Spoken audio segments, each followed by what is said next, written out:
Muito bom dia a todos e um bom ano. Penso que ainda se pode dizer bom ano, no dia 14 de janeiro. Mas eu quero falar-vos sobre este novo ano, 2024, e alguns desafios que nós, enquanto crentes, temos para este ano 2024. Podia ser os desafios para 2025, talvez sejam ligeiramente diferentes. Os desafios de 2023 eram parecidos também, mas algumas coisas que me preocupam e que nos devem preocupar enquanto crentes. 2024, o que esperar e que pessoas nos convencer. Baseando naquele versículo de 2 Pedro 3,18, havendo depois todas estas coisas de parecer, que pessoas nos convencer em santo trato. Ora bem, então temos várias coisas que devemos marcar na nossa agenda neste ano. Temos fins de semana prolongados, a Páscoa, penso que aqui vocês têm o São João, dá para fazer um fim de semana prolongado, tem no final do ano também alguns fins de semana prolongados. Claro que alguns de vocês já estão reformados, portanto são todos os dias mais ou menos iguais, mas quem não está noutra situação tem estes fins de semana prolongados. Temos eleições daqui a menos de 2 meses, daqui a 8 semanas, temos eleições legislativas. E é uma data muito importante e vou falar também um pouquinho sobre isso. Temos eleições europeias, parece que não contam para nada, mas afetam muito mais do que aquilo que possamos pensar, afetam as nossas vidas. Temos, para nos entretermos e nos desviarmos as nossas atenções dos problemas da nossa sociedade, durante o Império Romano havia o imperador dava pão e circo, ou seja, dava um bocadinho de comida e dava circo, ou seja, entretenimento para o povo esquecer a miséria em que vivia. E é um bocadinho isto que vamos ter, dependendo, pode ser 2 semanas, ou 3 ou 4 semanas, consoante o desempenho da seleção portuguesa. Temos Jogos Olímpicos também, normalmente não tão interessante para a maior parte das pessoas. E temos, parece que não conta para nada, mas conta muito, as eleições presidenciais nos Estados Unidos. Claro que não vamos votar, mas podemos acompanhar com algum interesse, porque o que lá se passa acaba mais cedo ou mais tarde por chegar cá. E nós temos então alguns desafios para 2024. Temos desafios políticos, como já vimos. Temos desafios económicos. O IVA zero acabou. Toda a gente promete que vai dar tudo e mais alguma coisa aos reformados, aos jovens, toda a gente. Parece aquela promessa de um candidato à junta de freguesia que dizia: se eu ganhar, vou mandar que todas as ruas sejam a descer para facilitar a vida das pessoas. Claro que são promessas irrealistas, não é? Há questões sociais bastante desafiantes para este ano. Desafios tecnológicos. Estamos dominados por tecnologia. Até uma exposição da palavra de Deus já recorre à tecnologia, mas temos o surgimento e cada vez mais em todo o lado e a toda a hora a inteligência artificial, que dá jeito, mas depois também traz alguns problemas associados. Temos as questões ambientais, vemos os zelotes do clima sistematicamente a interromperem a normal vida dos outros, supostamente por causa dos problemas ambientais que existem, mas não creio que sejam tão problemáticos quanto eles querem fazer crer. Problemas éticos, desafios éticos e morais. Vemos a questão da eutanásia que entrou este ano, que passou. Vemos também agora a questão das casas de banho nas escolas. São tudo questões muito preocupantes para este ano que se aproxima. Temos problemas religiosos também e muitos outros. E no meio de tantos desafios, que pessoas nos convencer. Porque no meio destas coisas todas, pode parecer, isto não tem nada a ver com a Bíblia. Tem. Porque nós, enquanto crentes, devemos analisar, devemos olhar para estas questões, não pondo o cristianismo na gaveta. Não podemos pensar, olha, a minha vida cristã é vir à igreja, orar em casa, e depois tudo o resto não interessa, eu sou igual aos outros. Não devemos pensar dessa maneira. Então, o primeiro desafio para 2024, as eleições e política. A palavra de Deus diz-nos, claramente, eu tenho várias passagens para ler, mas eu não vou descontextualizar as passagens, espero eu, mas por uma questão de tempo vou citar só ao de leve as passagens bíblicas. Toda a alma esteja sujeita às potestades superiores, porque devemos estar sujeitos às autoridades. Devemos fazer orações pelos que estão em iminência para que tenhamos uma vida quieta e sossegada. Sujeitarmos, pois, a toda a ordenação humana por amor do Senhor. E este versículo também é muito interessante. Quando os justos se engrandecem, o povo se alegra. Mas quando o ímpio domina, o povo suspira. Ou seja, nós devemos orar e devemos também agir de forma que pessoas justas, ou pelo menos que não sejam totalmente depravadas no seu entendimento espiritual, devemos procurar que esse tipo de pessoas tenha algum impacto na forma como este país é governado. Este versículo é o Senhor que diz ao povo exilado, diz assim: procurei a paz da cidade e orai por ela ao Senhor, porque na sua paz vós tereis paz. Querem ter paz? Orem pela paz da cidade onde estão agora. Não podemos pensar, a nossa cidade está nos céus, portanto não quero saber disto para nada. Queremos ter uma vida quieta e sossegada, queremos poder reunir-nos com paz e sem perseguição, queremos poder tomar as nossas decisões no dia-a-dia dependendo do Senhor, com a nossa consciência inviolada. Procuremos também a paz da cidade. Nós não somos chamados à política, porque a nossa política, a nossa cidade, a nossa cidadania, a nossa comunidade está nos céus, como nós lemos em Filipenses 3. Esta palavra cidade, que nós temos, a nossa cidade está nos céus, é politeuma, uma palavra da família de política. Nós, como vimos, somos chamados a orar pelas autoridades, devemos procurar paz e uma vida quieta.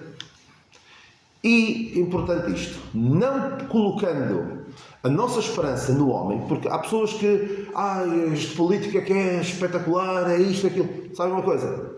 Há 90 anos, estou certo de que havia pessoas em igrejas evangélicas na Alemanha a dizer: o Adolf é um grande homem de Deus, ele vai reerguer a Alemanha, a Alemanha vai voltar a padrões cristãos. O que aconteceu?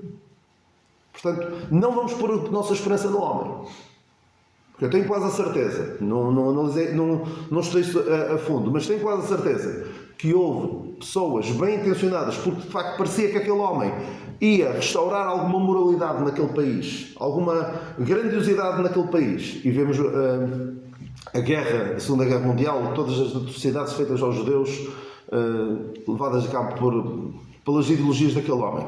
Não colocando a nossa esperança no homem ou em partidos políticos, é importante perceber que as opções não são todas iguais. Vamos pensar só rapidamente. Quem é que nos deu estas coisas? Qual é a corrente política, a maneira de pensar que nos deu ao nosso país nos últimos nem 20 anos? O aborto foi o primeiro, o chamado casamento homossexual, a adoção por pares de homossexuais, eutanásia, agora a autodeterminação de género, mesmo a criminalização de terapias de conversão. Sabem o que é isto?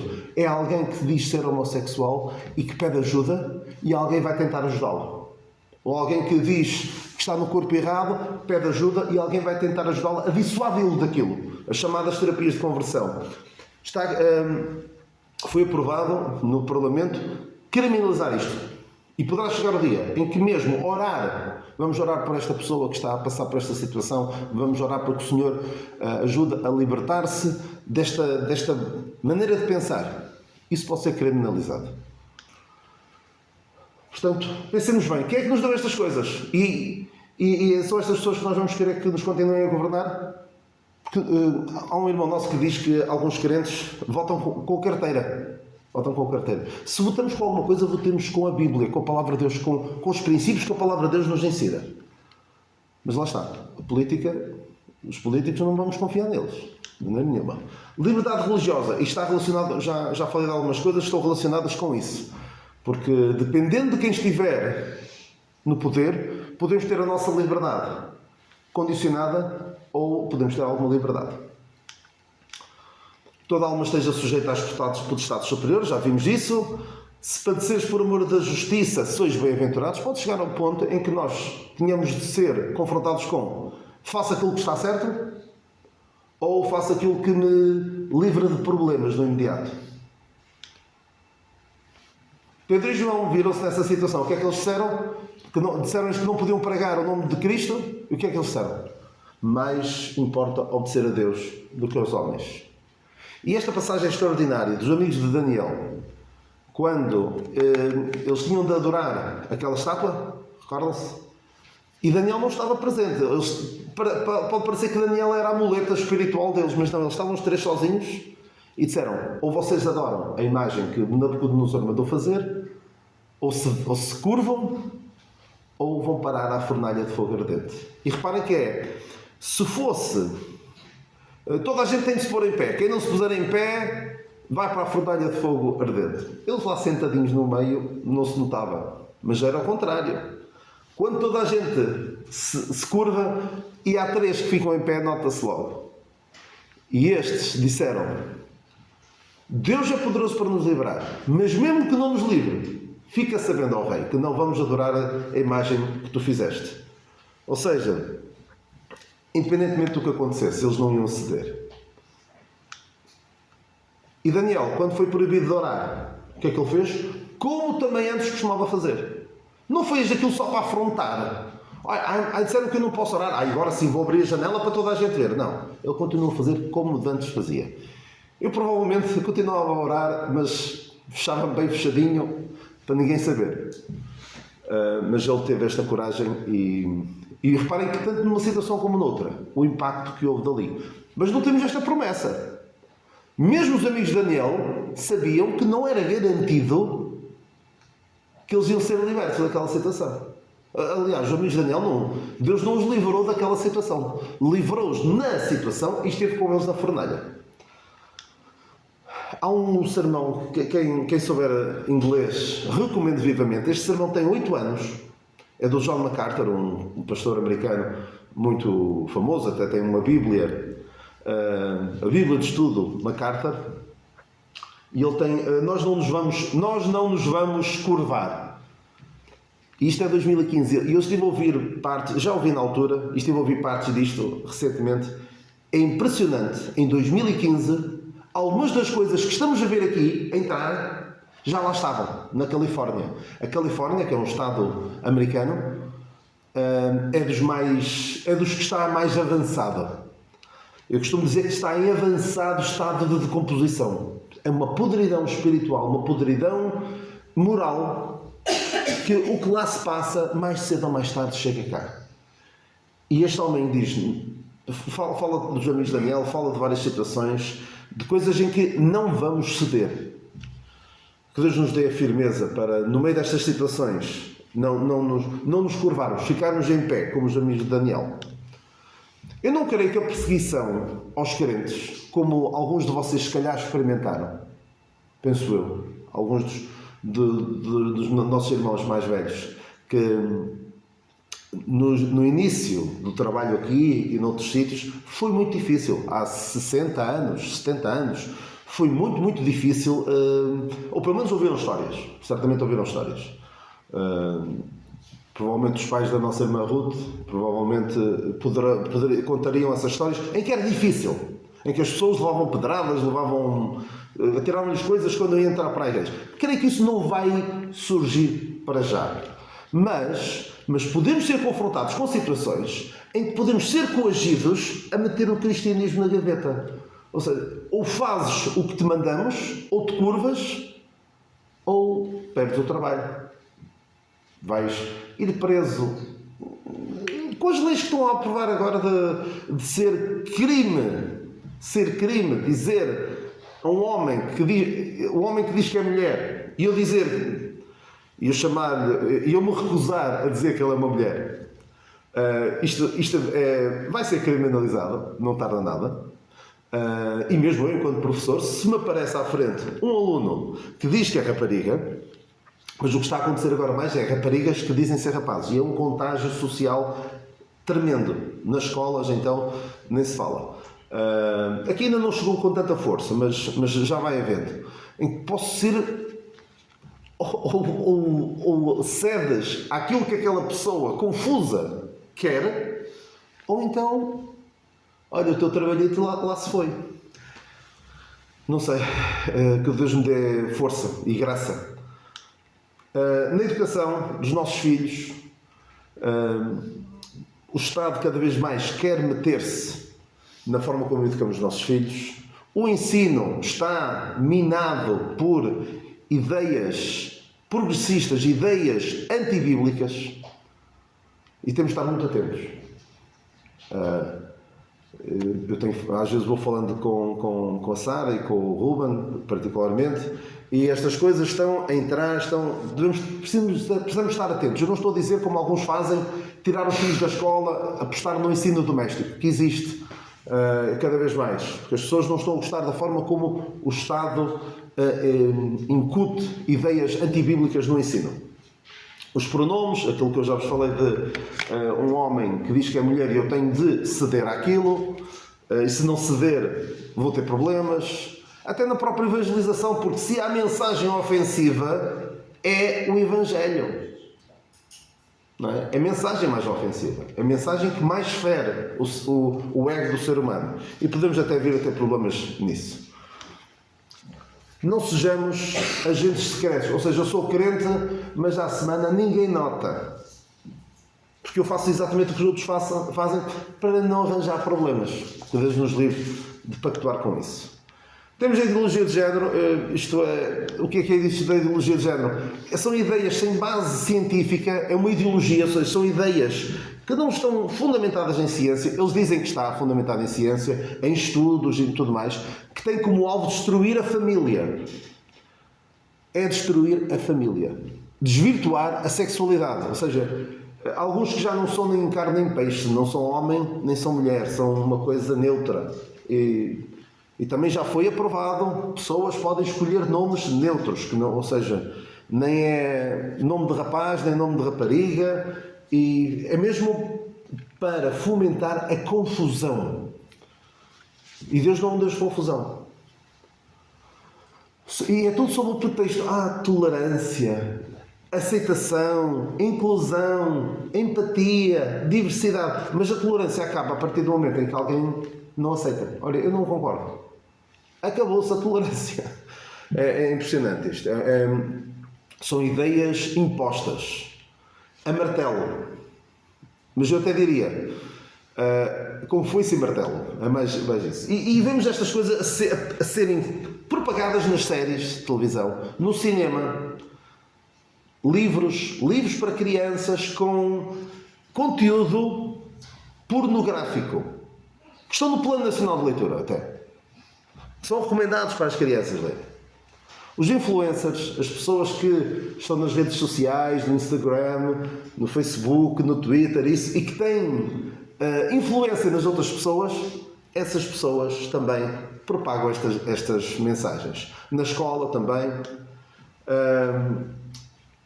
Temos aqui poucos pais de crianças e adolescentes, mas os cadernos Kinder são cadernos para o pré-escolar, para os primeiros anos. A linguagem que lá está é perversa no sentido, o que é que eles estão a querer fazer? Impor sexualidade de uma forma precoce às crianças. Os manuais Press, que é da educação sexual, dei uma vista de olhos, não traz nada de bom para os nossos filhos. E esta ideia da ideologia de género é que o sexo é uma coisa, o género é outra. Uma pessoa pode ter nascido e ter os órgãos, a constituição física de homem, mas acha que é mulher e, portanto, nós queremos de aceitar isso e respeitar isso. A desconstrução de estereótipos de género, ou seja, não há brinquedos de menino e brinquedos de menina. Querem destruir aquilo que Deus construiu. Macho e fêmea os criou no princípio. E é isto que está a ser feito. A normalização da homossexualidade, vemos nas manhãs da televisão vários apresentadores daqueles programas da manhã e da tarde são homossexuais, são pessoas que nós nos habituamos a ver e depois falam com toda a naturalidade, o meu marido, e para aqui, o meu marido para ali, e as pessoas vão se habituando. A glorificação, a promoção da transexualidade. A pessoa que ganhou o Miss Portugal há uns meses, quem se atrevia a dizer que é um homem, era rotulado de troglodita, de atrasado, retrógrado, tudo e mais alguma coisa. E agora vou falar-vos de uma próxima coisa. Ou seja, estas coisas, quando alguns de vocês eram da minha idade, isto nem se falava. Era impensável. E olha onde é que isto já vai. Em 10 anos, há 5 anos, se alguém dissesse, olha, um homem não pode ser mulher. Deixa eu dizer, óbvio, pá, que coisa parva que estás para aí dizer. Agora, se eu disser, um homem não pode ser uma mulher, pá, tu és um atrasado, tu és um retrógrado. E isto é o que acontece quando as pessoas se afastam da palavra de Deus. E agora vou falar-vos de uma coisa que pode chocar-vos, mas está a acontecer e vai acontecer, não totalmente, mas vai acontecer em parte. A normalização da pedofilia.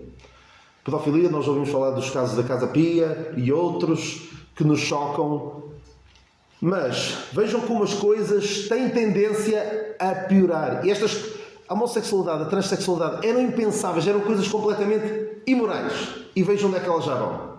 Não me admiro nada que esta venha. Eu explico-vos porquê. Podem pensar assim, Daniel, eu até te estava a ouvir com alguma atenção, mas isto já é demais. Não, vejamos.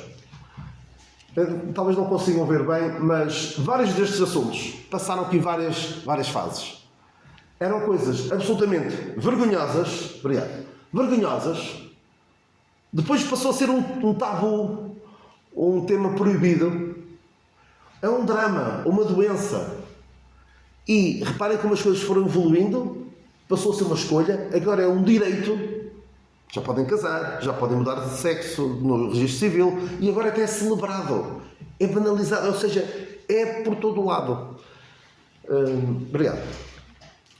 E a pedofilia é vergonhoso ainda, é ilegal. Mas em certos casos, vejam como pode a coisa conduzir para lá. Os miúdos são expostos a conteúdos impróprios em todo o lado.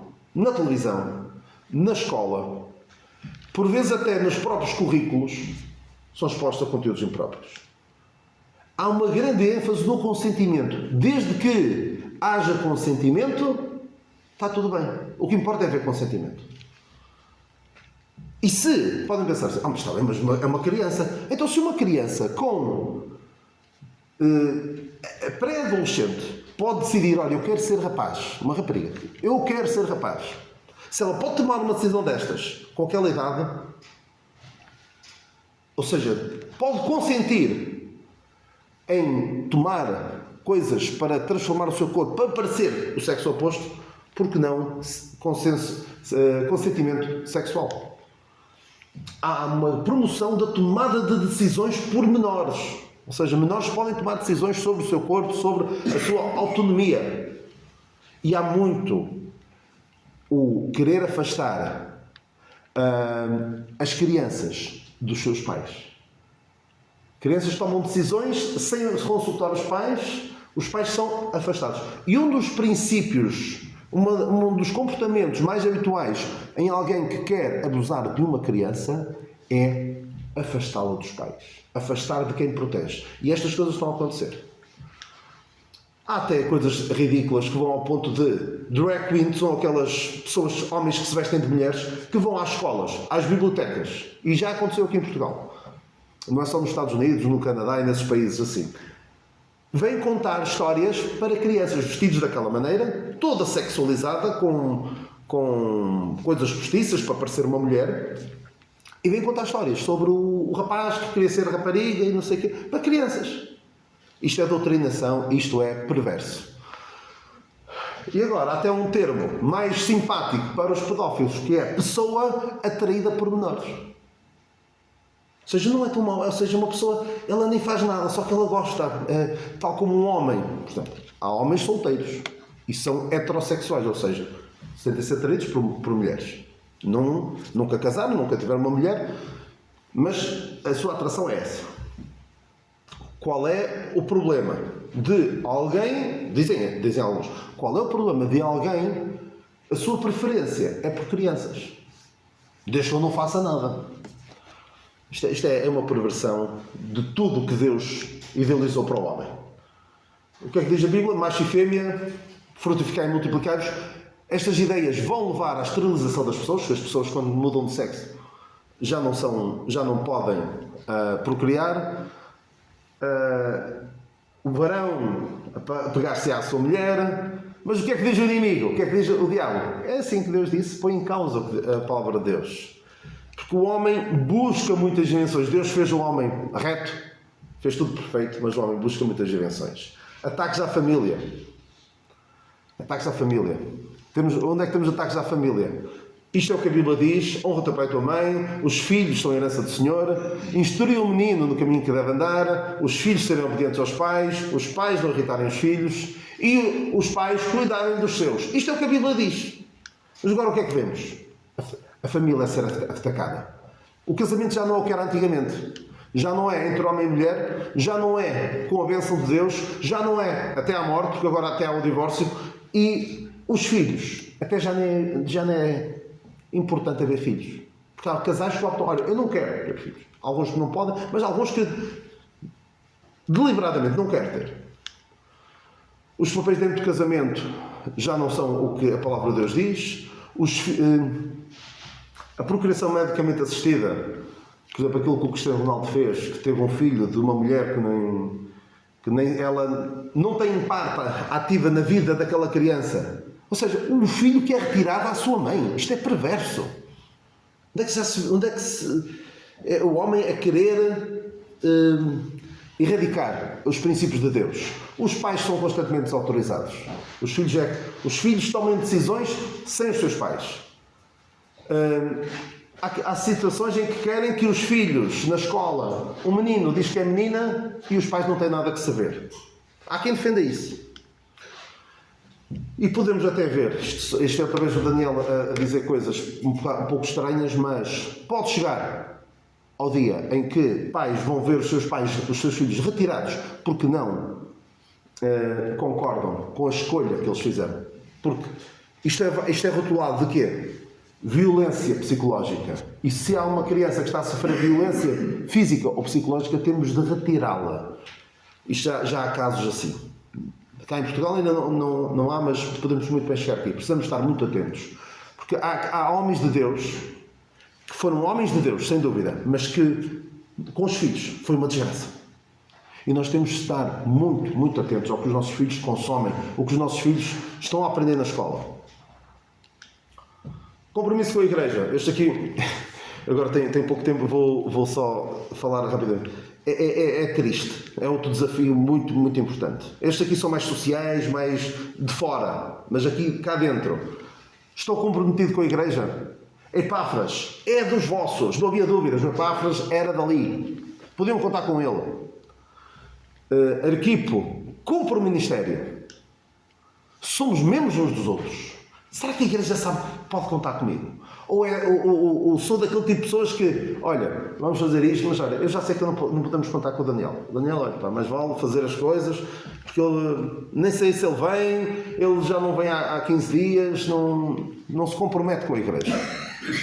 Será que cumpre o ministério que recebi no Senhor? Tem consciência de que pertenço ao corpo de Cristo? Ou isto é apenas um sítio onde eu venho cá, uma hora por semana? E é só isto. Ora, será que eu oro pelos irmãos? Visito-os? Sou assíduo aos cultos, procuro estar presente para estimular os meus irmãos, para aprender da palavra de Deus. É um flagelo em várias igrejas onde eu vou. Pessoas que supostamente... então, em quase todas as igrejas, a ceia do Senhor é meia hora antes.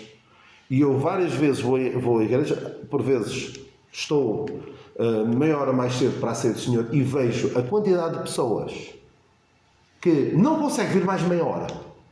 Nem meia hora pudeste velar comigo, diria o Senhor. O Senhor diz, é uma hora, nem uma hora podes. É triste. O acontecimento mais marcante nas nossas vidas. E eu... Mas isto não é em todo lado, infelizmente. Houve tempos em que na minha igreja local, nas Fontainhas, eles tinham uns horários um pouco estranhos, em que para eu estar na ceia do Senhor eu tinha de ir 2 horas antes. Tinham ali um intervalo pelo meio, eram uns horários um pouco esquisitos, mas é o que era. E a escola dominical era às 11, se eu quisesse ir à ceia do Senhor tinha de estar lá às 9. E alguns nem meia hora. Isto é falta de compromisso com a Igreja. Secularização é algo que me preocupa bastante. Estamos aculturados, estamos conformados com este mundo. O Senhor diz que se deu a si mesmo para nos purificar para si um povo seu, especial, zeloso de boas obras. Era suposto sermos diferentes.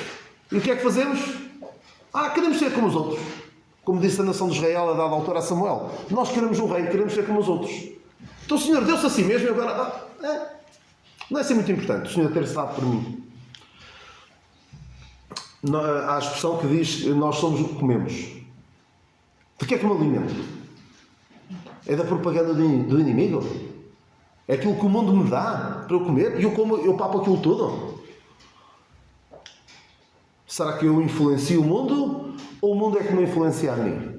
Pensemos bem nisso. Penso e ajo como alguém que tem a mente de Cristo. O apóstolo Paulo diz a dada altura, mas nós temos a mente de Cristo. Será que é assim que eu penso? Ou penso como, no meu dia-a-dia, tomo as minhas decisões como toma um descrente? Por último, o mais importante de tudo, a nossa relação com Deus. Vamos levar mais a sério a nossa relação com Deus? É o desafio mais importante de todos. Por tudo o resto, aquelas coisas todas que eu falei, são infimamente importantes comparado com a nossa relação com Deus. Porque se não tivermos uma relação com Deus, não adianta de muito. Uma relação com Deus, conhecemos o Senhor como o Senhor Jesus Cristo como nosso único e suficiente Salvador. Será que eu conheço mesmo? E será que Ele me conhece? Ele conhece-me? É que conhece-me é diferente de dizer que eu conheço. Só 30 segundos para vos contar uma ilustração e eu estou mesmo a acabar. É o que me sai. Imagina que eu vou a Lisboa e vou ao Palácio de Belém e digo, eu quero falar com o Presidente Marcelo. Mas tem audiência marcada? Não, mas eu conheço. Por favor, toda a gente conhece. Toda a gente conhece e estudos dizem que mais de 90% das pessoas em Portugal já tiraram selfies com ele, portanto toda a gente o conhece. Agora, não basta dizer que o conhece. Não é chegar aqui se qualquer um o conhece. Não é? Entretanto, eu estou ali num bate-boca com as pessoas que estão na entrada e o Presidente está lá a passear no jardim e diz, olha Daniel, olá, entra, deixa-me entrar que eu conheço. Faz toda a diferença. Por sabem uma coisa? Nós dizermos, eu conheço Deus, é diferente de dizer que Ele me conhece. Será que eu já me apropriei da sua maior dádiva? Porque o Senhor a dada altura diz, nunca vos conheci, apartai-vos. Não é? E diz também noutra passagem, eu te conheço e eu te tomo pela mão. Faz toda a diferença o Senhor conhecer-nos. Então, conheçamos e prossigamos em conhecer ao Senhor. Será que neste novo ano vou passar mais tempo em oração, levando ao trono de graça as minhas petições, as minhas angústias?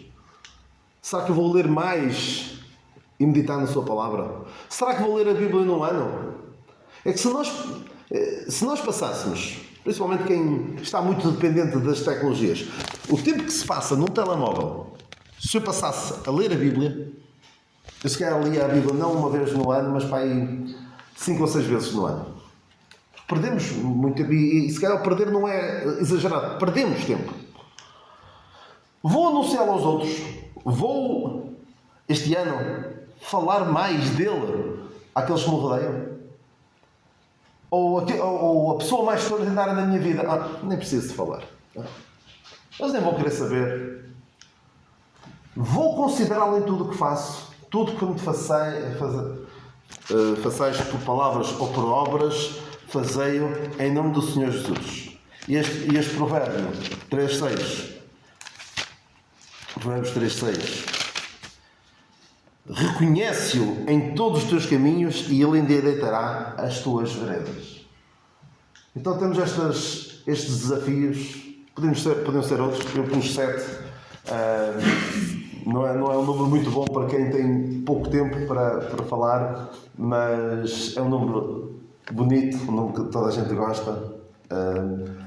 Eleições e política, que pessoas nos convencer, a liberdade religiosa, estejamos atentos e que o Senhor nos dê a graça de nos mantermos firmes, ficarmos em pé como os amigos de Daniel, os ataques da ideologia de género, os ataques à família, uma instituição de Deus que tem sido atacada. Só uma coisa. Às vezes eu fico perplexo com a naturalidade com que às vezes eu vejo notícias assim. Eu não as procuro, mas aparecem. Fulano mostra um novo membro da sua família. Olha, será que teve um filho? Não. É um gato. Ou é um cão. E dizem que isto é família. Mas depois, alguém não quer ter o filho, não é família. Pode-se abortar, não é família. O compromisso com a Igreja, a secularização e a nossa relação com Deus, que é a mais importante. Que o Senhor nos dê graça, que o Senhor nos abençoe neste ano, que gostaríamos que fosse o ano da vinda do Senhor. Este seria o principal evento que espero que nenhum de nós falhe, se for este ano. Se o Senhor vier buscar a sua Igreja, todos nós possamos ir, por já termos esta relação pessoal com Deus. Que o Senhor nos abençoe, um bom ano para todos e obrigado.